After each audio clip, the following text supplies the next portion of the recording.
देखिए, विद्रोह लगातार बढ़ता जा रहा है। आग और तख्ता पलट की खबरों के बीच दो राहे पर ईरान नजर आ रहा है। दुविधा में खाम नहीं है, केवल दो ऑप्शंस उनके पास है। सख्ती की तो अमेरिकी हस्तक्षेप हो जाएगा, प्रदर्शनकारियों के दमन के नाम पर अमेरिका का अटैक हो सकता है।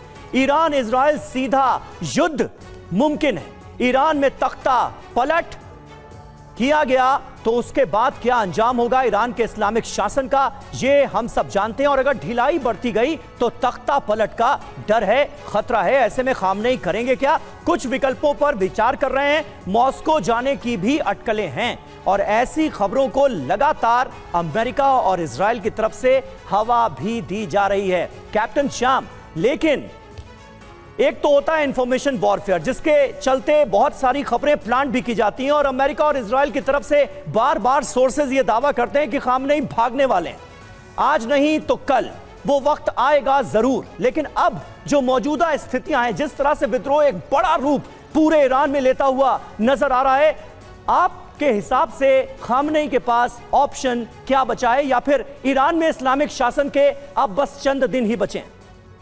समीर, देखिए, ये जो प्रोटेस्ट हो रहा है, इस प्रोटेस्ट में दोनों तरह की बातें हो रही हैं। रिजीम के अगेंस्ट में या थियोक्रेटिक गवर्नमेंट के अगेंस्ट में कोई डायरेक्टली ऐसा माहौल जो बहुत ज्यादा नहीं दिखता। जैसा कि आईआरजीसी की बात की गई तो वो एक बहुत बड़ा स्केलेटल स्ट्रक्चर है वहां का, और ये जो रिजीम है इसके अगेंस्ट में वो नहीं कर रहे, वो गवर्नेंस के अगेंस्ट में पूरा का पूरा माहौल बनाया जा रहा है कि ये करप्ट गवर्नमेंट है, इन्फ्लेशन बढ़ रही है, इकोनॉमी खराब हो रही है, करप्शन है आपके यहाँ, लॉ एंड ऑर्डर ठीक नहीं है, और कई रूल बेस्ड जो ऑर्डर्स हैं वो चल नहीं रहे, और उसको हवा दी जा रही है। चाहे वो वेस्टर्न बॉर्डर पर कुर्दिश हो या फिर हमारे अफगानिस्तान बॉर्डर से उनको हवा दी जा रही है। तो एक बढ़ गया, बड़ा मूवमेंट बन गया, आग में घी का काम किया जा रहा है। लेकिन रिजीम को चेंज करें तो कोई अल्टरनेट गवर्नमेंट वहां तो दिखती नहीं। क्या पहले भी बाहर से आके अभी अपने आप को वहां पे पोजीशन कर पाएंगे? क्या ईरान इसके लिए अभी तैयार है? मुझे नहीं लगता कि ये स्थिति वहां बनने वाली है। सही बात है कैप्टन श्याम, आपने अहम बात कही है। और देखिए, पहलवी का आपने जिक्र किया, रजा पहलवी का। इंटरनेट बंद करने पर रजा पहलवी का बयान आया है, लोगों के सैलाब को रोकना अब नामुमकिन है। चाहे इंटरनेट रोको, चाहे सैटेलाइट बंद कर दो, दखल के लिए अमेरिका का शुक्रिया, ये कहा है रजा पहलवी ने। रजा पहलवी को इस विद्रोह में, हिंसक प्रदर्शन में अपने लिए एक उम्मीद नजर आ रही है। रजा पहलवी का यह बहुत बड़ा बयान सामने आया है। ईरान में दखल के लिए अमेरिका का वो शुक्रिया अदा करते हुए नजर आ रहे हैं और कह रहे हैं कि चाहे इंटरनेट रोको, चाहे सैटेलाइट बंद कर दो, अब लोगों के सैलाब को रोक पाना ईरान के लिए नामुमकिन है।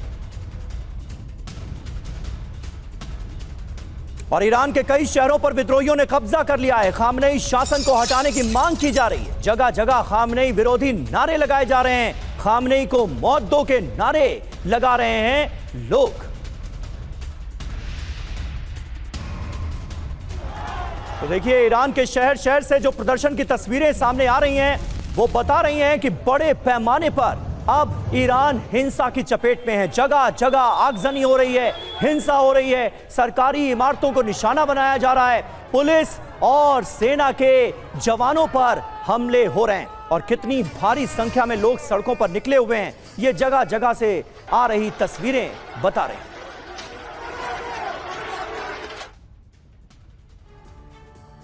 तख्ता पलट की आशंका है। तख्ता पलट की स्क्रिप्ट समझिए, जो बेशक अमेरिका ने बहुत पहले से लिखने की शुरुआत कर दी थी। पहले ईरान पर प्रतिबंध लगाए गए ताकि ईरान की अर्थव्यवस्था कमजोर हो जाए, फिर रियाल इस तरह औंधे मुंह गिरा कि महंगाई चरम पर पहुंच गई। $1 दीजिए और 14 लाख रियाल से ज्यादा की रकम ले लीजिए। इस हाल में जनता क्या करती, कारोबारी क्या करते? विद्रोह छेड़ दिया गया, और वो किस कदर पूरे ईरान में फैला है उसकी तस्वीर तो आप लगातार देख रहे हैं। अमेरिका खुले तौर पर इस प्रदर्शन को, इस प्रोटेस्ट को, हिंसा को भी परोक्ष रूप से समर्थन दे रहा है। बगावत की लहर सत्ता को उखाड़ फेंकने के लिए बेताब है। और इन सब का अंजाम क्या हो सकता है? तख्ता पलट, जैसा बांग्लादेश में हुआ, जैसा नेपाल में हुआ। यह कहना गलत नहीं होगा कि वहां भी स्क्रिप्ट किसी दूसरे देश ने ही लिखी। खबरें तो अमेरिका की ओर ही इशारा कर रही हैं। और हमारे साथ प्रोफेसर अमिताभ भी मौजूद हैं।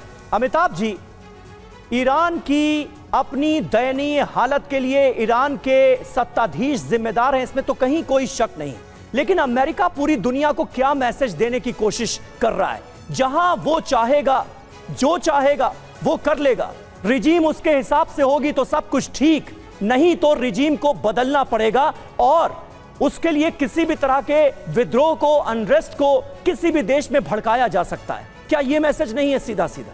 देखिए, अमेरिका शीत युद्ध के बाद करीब करीब 80 राज्यों में सत्ता परिवर्तन कर चुका है या करने की कोशिश किया है उसने जी। ईरान में भी कई बार उसने कोशिश किया है, लेकिन इस बार चिंता का विषय ईरानियों के लिए या वहां की लीडरशिप के लिए यह है क्योंकि उन्होंने अभी इजराइल से एक मात खाई है और जिस तरह उनके डेवलपमेंट हो रहे हैं उसको देख के यही लग रहा है कि इजरायली डीप स्टेट और अमेरिकन डीप स्टेट पूरी तरह से इन्वॉल्व है। पहले भी इन्वॉल्व थे, अब भी इन्वॉल्व हैं। उनकी जो टॉप लीडरशिप है वो नॉन एग्जिस्टेंट हो गई है। एक ही आशा की किरण है वहां, वो मसूद पेजेश्कियान जो प्रेसिडेंट हैं, जो अमेरिका के प्रति, वेस्ट के प्रति माना जाता है कि वो थोड़ा सा नर्म रुख अपनाते हैं और वो भी ये कह रहे हैं कि जिस तरह के हालात हो रहे हैं हमारे कंट्रोल के धीरे धीरे बात बाहर जाती रहेगी। लेकिन बात वही है कि जिस तरह से 47 साल से वहाँ इस्लामिक गवर्नमेंट रूल कर रही है और जिस तरह का उन्होंने बेस बनाया है, जिस तरह का एक टेरर स्ट्रक्चर खड़ा किया है जी, उसके सामने वहाँ की जनता बेबस है। और ये यूथ का प्रोटेस्ट है, ये बहुत ध्यान देने योग्य बात है। जितने ईरानी डिसिडेंट्स आज फ्रांस में हैं या अमेरिका में हैं वो भी इसको सपोर्ट कर रहे होंगे, लेकिन जो भीतरी हालात है, जिस तरह का स्टेट कंट्रोल पूरी तरह की वहां जनता पर है और जिस तरह के लोग वहां प्रोटेस्ट में मारे जा रहे हैं, उसको देख के लग रहा है कि इतना स्मूथली ईरान के खामेनेई या टॉप लीडरशिप मॉस्को भागने सही बात है। बहुत मुश्किल तो है, बड़े चैलेंजिंग हालात खामेनेई के लिए और ईरान के हुक्मरानों के लिए तो नजर आ रहे हैं। और देखिए, जेडी वेंस ने खामेनेई शासन को चेतावनी दी है, ईरान परमाणु कार्यक्रम पर बात करे। ईरान की सरकार में बहुत समस्याएं, हम ईरानी जनता के साथ खड़े हैं, ये अमेरिका कहता नजर आ रहा है। जेडी वेंस क्या कह रहे हैं, सुनिए जरा।